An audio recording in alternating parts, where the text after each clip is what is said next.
على سيدنا محمد خاتم الأنبياء والمرسلين وعلى آله وأصحابه أجمعين. أما بعد، فقد قال تعالى: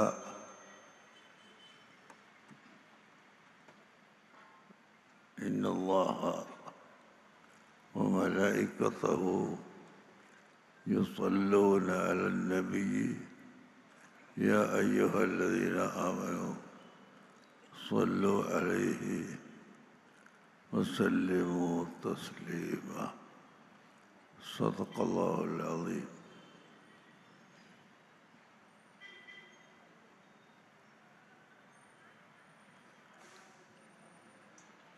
ഏറ്റവും ബഹുമാനപ്പെട്ട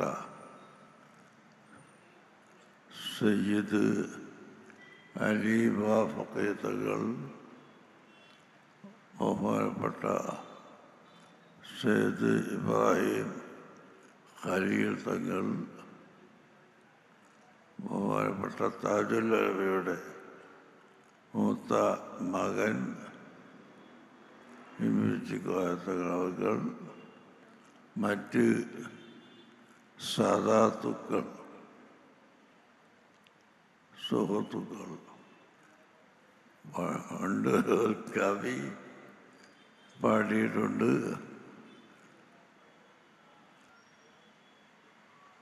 ഞാൻ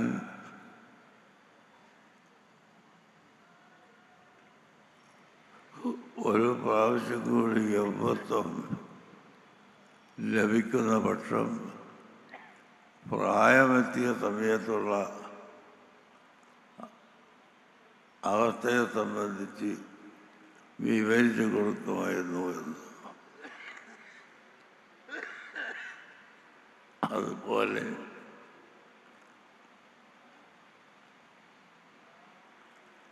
നമുക്കെല്ലാവർക്കും യൗവനകാലം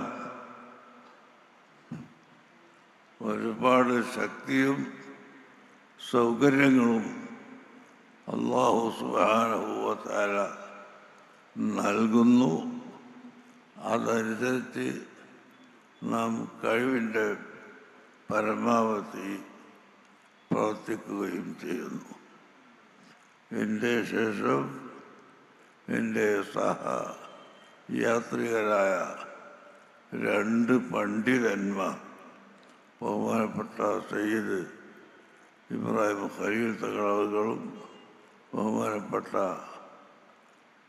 പേരോട് അബ്ദുറഹ്മാൻ സഖാഫി അവർകളും സംസാരിക്കാനുള്ളത് കൊണ്ട് ഞാൻ ചുരുക്കുന്നു. മനുഷ്യർക്കൊപ്പം എന്ന് പറയുന്ന ഈ മുദ്രാവാക്യത്തിന് തെളിവാണ് നമ്മൾ ഇരിക്കുന്നതിൻ്റെ തൊട്ടു പിന്നിലുള്ള മാനഞ്ചിറ. ഇവിടെ ഈ ഇരിക്കുന്ന തരത്തിൽ മുതലക്കുളം എന്നാണ് പേര്. മുതല ഉണ്ടായിരുന്നോ കുളം ഉണ്ടായിരുന്നോ അതൊന്നും ഞങ്ങൾക്ക് എനിക്ക് അറിയില്ല. ഒരുപക്ഷെ ഇവിടെ കുളം ഉണ്ടാവുകയും അതിൽ മുതല എന്ന് പറയുന്ന ജീവിയുണ്ടല്ലോ, ആ ജീവി ഉണ്ടാവുകയും ചെയ്തിരിക്കാം. എന്നാൽ കോഴിക്കോട് ഭരണം നടത്തുന്ന സാമൂതിരി രാജാവിനെ കാണാൻ ബഹുമാനപ്പെട്ട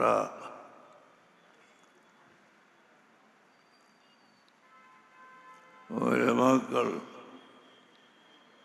കോഴിക്കോട് അന്ത്യവിശ്രമം കൊള്ളുന്ന ഷെയ്ഖ് മുഹമ്മദ് ഇബ്നു ഷെയ്ഖ് അൽ ജിഫ്രി റഹ്മത്തുള്ളാഹി അലൈഹി തങ്ങളെ പോലെയുള്ള ആളുകൾ രാജാവിനെ കാണാൻ പോയപ്പോൾ എന്താണ് എൻ്റെ വകയായി നിങ്ങൾക്ക് ഒരു സമ്മാനം തരാൻ വേണ്ടത് എന്ന് ചോദിച്ചപ്പോൾ ഈ സാധാത്തുക്കൾ വാരിണികൾ പറഞ്ഞു, ഞങ്ങൾക്ക് ഒന്നും വേണ്ട, ഇവിടെ ജനങ്ങൾക്ക് കുടിക്കാനുള്ള വെള്ളം സൗകര്യപ്പെടുത്തണം. അതിൻ്റെ പേരിൽ രാജാവ്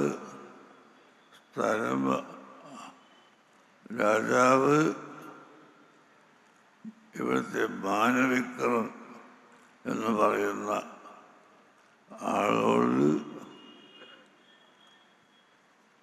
ബന്ധപ്പെടുകയും അദ്ദേഹത്തിൻ്റെ സഹായത്തോടു കൂടി കുഴിക്കുകയും ചെയ്ത കുളം, അതാണ് മാനാഞ്ചിറ എന്ന് പറഞ്ഞു. ഇപ്പോഴും ലക്ഷോപലക്ഷം ആളുകൾക്ക് കുടിക്കാനുള്ള വെള്ളം ഈ മാനാഞ്ചിറയിൽ നിന്ന് ലഭിച്ചുകൊണ്ടിരിക്കുകയാണ്. അതാരും പോയി കേടുവരുത്താറില്ല. കുടിക്കുന്ന വെള്ളം മാത്രമാണ് ആ മാനാഞ്ചിറ. ഇതിൻ്റെ നേരെ തൊട്ട് പിന്നിലുള്ള മാനാഞ്ചിറ. ചിറ എന്ന് പറഞ്ഞാലും നമുക്കൊക്കെ അറിയാം കുളം എന്നാണ് അതിൻ്റെ അർത്ഥം. കോഴിക്കോട്ടുള്ള വലിയ ചിറകളാണ്. ഒന്ന് കുറ്റിച്ചിറയിലുള്ള ചിറ, അത് ഇതുവരെയും യാതൊരു മാറ്റവും വരുത്തിയിട്ടില്ല. അതേസമയത്ത് ഇപ്പോൾ ഇവിടെ നാം വെള്ളം കുടിക്കുന്ന കോഴിക്കോട്ടുള്ള ഹോട്ടലുകാരും മറ്റ് കച്ചവടക്കാരും വീട്ടുകാരും ആയിരക്കണക്കിന് ആളുകൾ കുടിക്കുന്ന വെള്ളം അന്ന് മാനവികൻ എന്ന് പറയുന്ന അദ്ദേഹത്തിൻ്റെ അതേ തരം കൊടുത്തതിൻ്റെ പേരിൽ കുഴിച്ച കിണറായതുകൊണ്ട് മാനാഞ്ചിറ എന്ന് പറയുന്നു. അങ്ങനെ ആ കാലഘട്ടത്തിലും അതിന് മുമ്പും ഈ കോഴിക്കോട്ടും പരിസരത്തും ധാരാളം പണ്ഡിതന്മാർ, ബഹുമാനപ്പെട്ട ഖാദി മുഹമ്മദ് അവർക്ക് ഇവിടെ മലയാള ഭാഷ അതിൻ്റെ അക്ഷരങ്ങൾ എഴുത്തച്ഛനാണ് ഉണ്ടാക്കിയതെന്ന് പറയപ്പെടുന്നു. എന്നാൽ അതിൻ്റെ മുമ്പ് ശരിയായ അക്ഷരങ്ങൾ ഉണ്ടായാലും ഇല്ലെങ്കിലും മലയാള ഭാഷയിലെ ഏതാനും പദങ്ങൾ അല്ലാഹ് തിരിപ്പേരും സ്തുതിയും സ്വലവാത്തും അതിനാൽ തുടങ്ങുവാൻ അരുൾ ചെയ്ത വേദാംബർ എന്ന് തുടങ്ങിയിട്ടുള്ള മൊഹീദ്ദീൻമാല, അത് കോഴിക്കോട്ട് ഖാദി ഉണ്ടാക്കിയതാണ്. അതിലധിക പദങ്ങളും മലയാള പദങ്ങളാണ്. ചിലതെല്ലാം അറബി പദമുണ്ട്, ചിലതെല്ലാം മലയാളത്തിൽ തന്നെ നമ്മുടെ ലക്ഷദ്വീപുകാർ ഉപയോഗിക്കുന്ന പദങ്ങളുണ്ട്. ഇതെല്ലാം കൂടി ഒരുമിച്ച് കൂട്ടിയ മലയാളവും അറബിയും സംസ്കൃതവും എല്ലാം ചേർന്ന് ഉള്ള ഈ ഭാഷ മൊഹീദ്ദീൻമാല ഉണ്ടാക്കിയത് ബഹുമാനപ്പെട്ട ഖാദി മുഹമ്മദ് അവർ. അന്ന് മലയാള അക്ഷരം ഇല്ലെന്നാണ് പറയുന്നത്. അന്ന് അക്ഷരം ഇല്ലാത്ത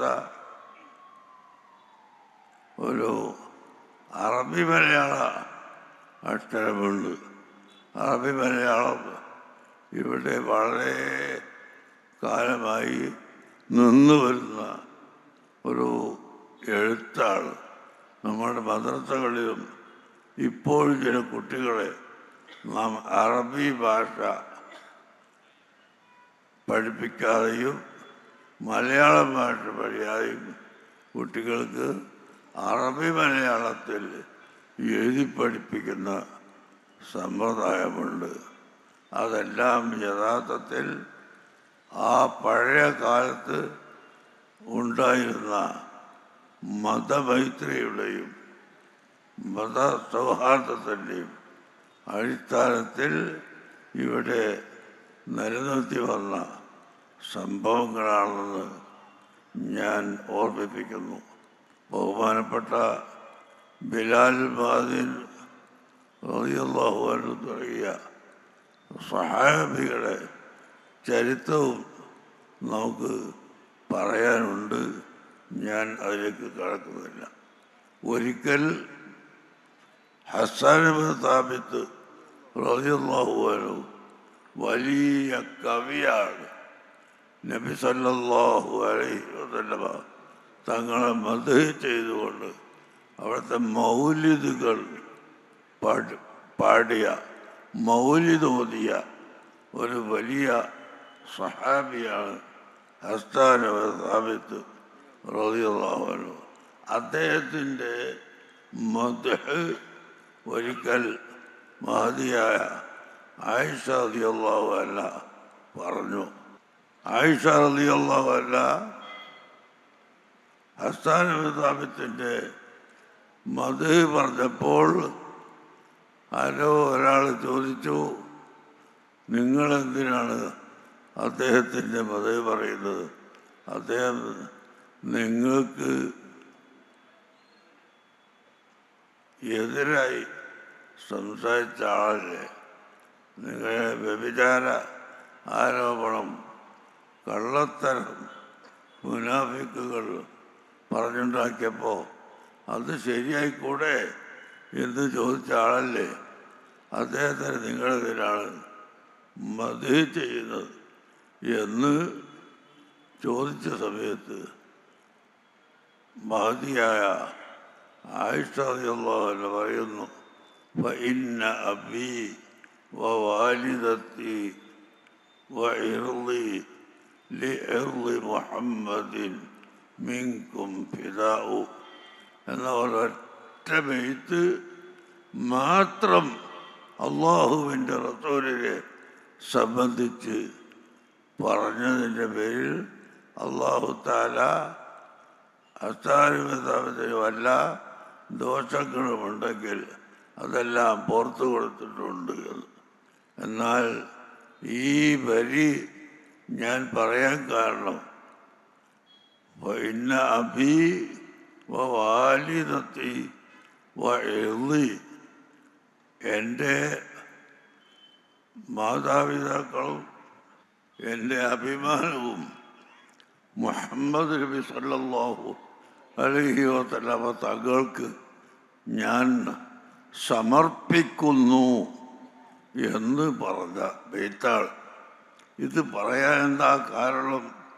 ഹജ്ജത്തുൽ വദാഇൽ 1,40,000 വരുന്ന സ്വഹാബികൾ ഉള്ളപ്പോൾ അവിടുന്ന് ചോദിച്ചു, ഇതേതാണ് സ്ഥലം?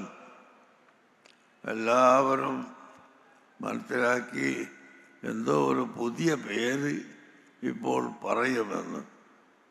ഒന്നും പറഞ്ഞില്ല. ഇത് അറഫ ഭൂമിയാണ് എന്ന് തന്നെ പഴയ പേര് തന്നെ പറഞ്ഞു. ഇത് ഏത് മാസമാണ് എന്ന് ചോദിച്ചപ്പോഴും സ്വഹാബികൾ മറുപടി പറഞ്ഞില്ല. അപ്പോൾ പറയുന്നു, ഇത് ദുൽഹജ്ജ് മാസമാണ്. ഇതേതാണ് ദിവസം? ഇത് അറഫ ദിവസമാണ്. ഇങ്ങനെയോട് പറഞ്ഞപ്പോൾ അല്ലാഹുവിൻ്റെ റസൂൽ ഉദ്ദേശിച്ച കാര്യം സ്വഹാബത്തിന് മനസ്സിലായി. അവിടുന്ന് പ്രസംഗിക്കുന്നു,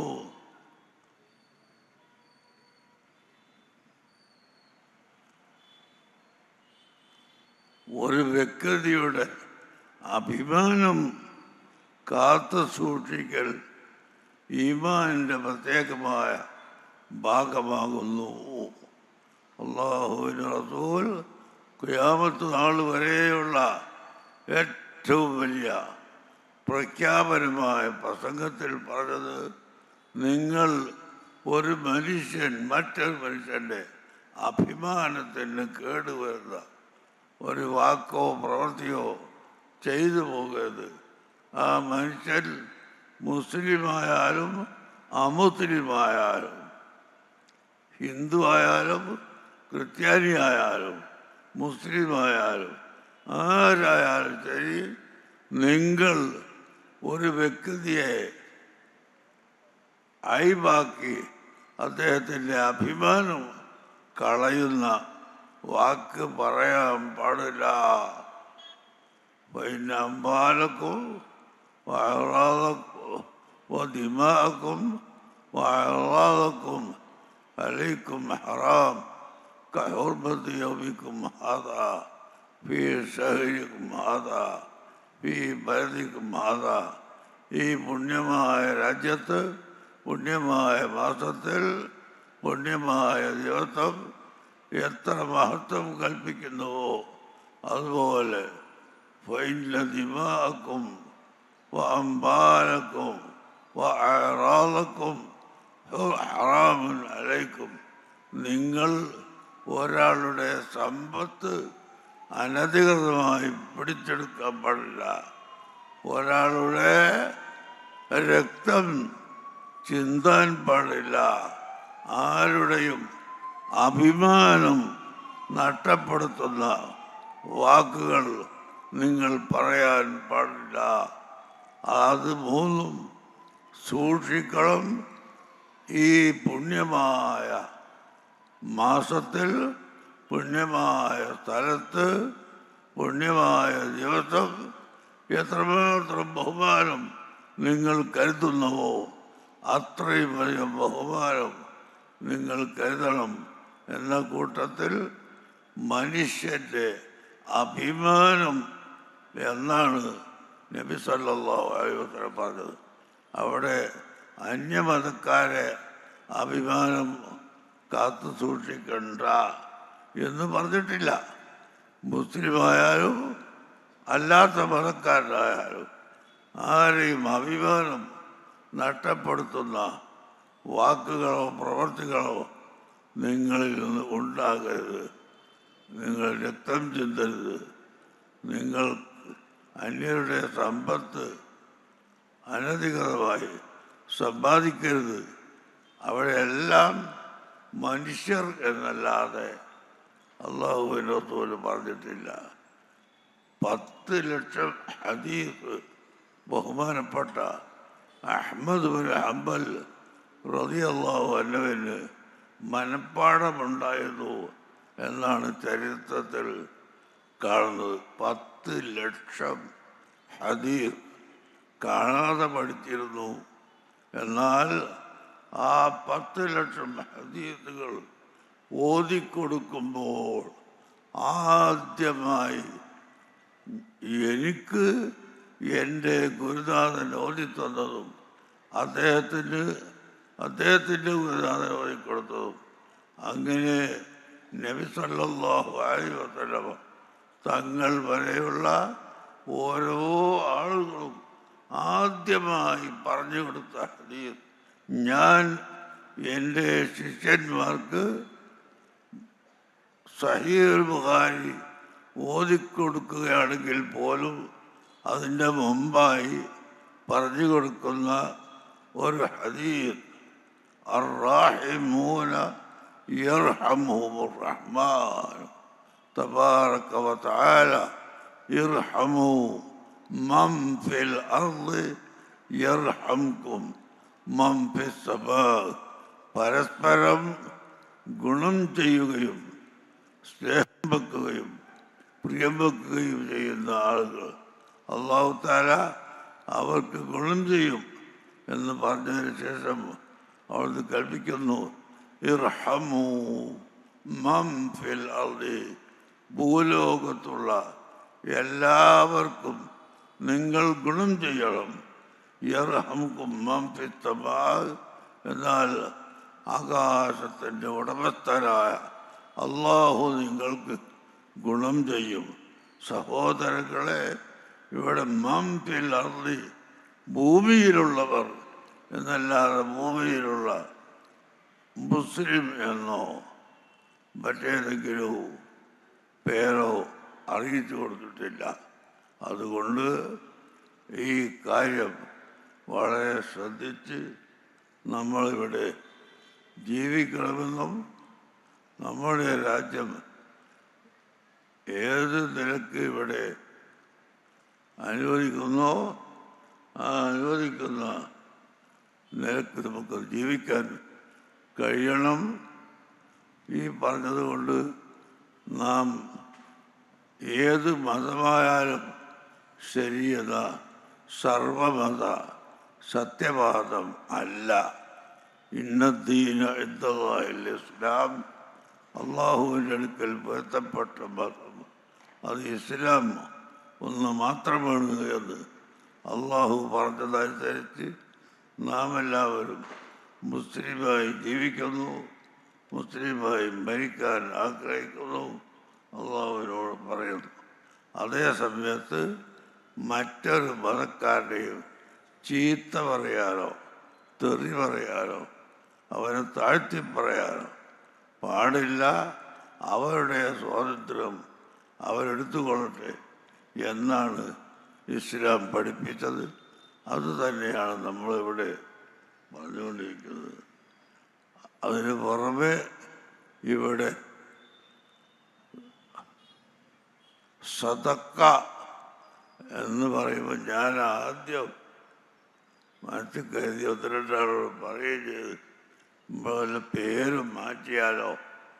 അപ്പോൾ പിന്നെ മനസ്സിലായി ഇങ്ങനെ പേര് മാറ്റണ്ട, ഉള്ളത് സത്യമായി പറഞ്ഞിട്ട് ആളുകൾ തരുന്നത് തന്നാൽ മതി എന്ന് വെച്ചിട്ടാണ് ഈ ഫണ്ടിന് സദക്ക എന്ന് പേര് വെച്ചത്.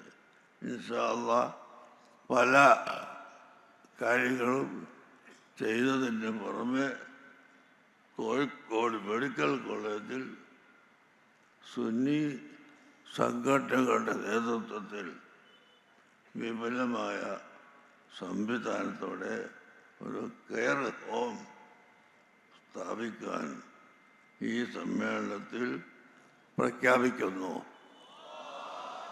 അല്ലാഹു അക്ബർ. അല്ലാഹു തൗഫീഖ് ചെയ്യട്ടെ. ലക്ഷങ്ങൾ വേണ്ടതാണെന്ന് അതെല്ലാം ചെയ്യാനുള്ള കഴിവ് അള്ളാഹു നമുക്ക് പ്രദാനം ചെയ്യട്ടെ. ഇത്രയും നേരം ഈ മുതല കുളത്തിൽ ഇരുന്ന എല്ലാവർക്കും അള്ളാഹു ദുനിയാവിലും ആഖിറത്തിലും വിജയം പ്രദാനം ചെയ്യട്ടെ. പിന്നെ നേരത്തെ ഞാൻ ആദ്യമായി പറഞ്ഞ കാര്യമുണ്ട്.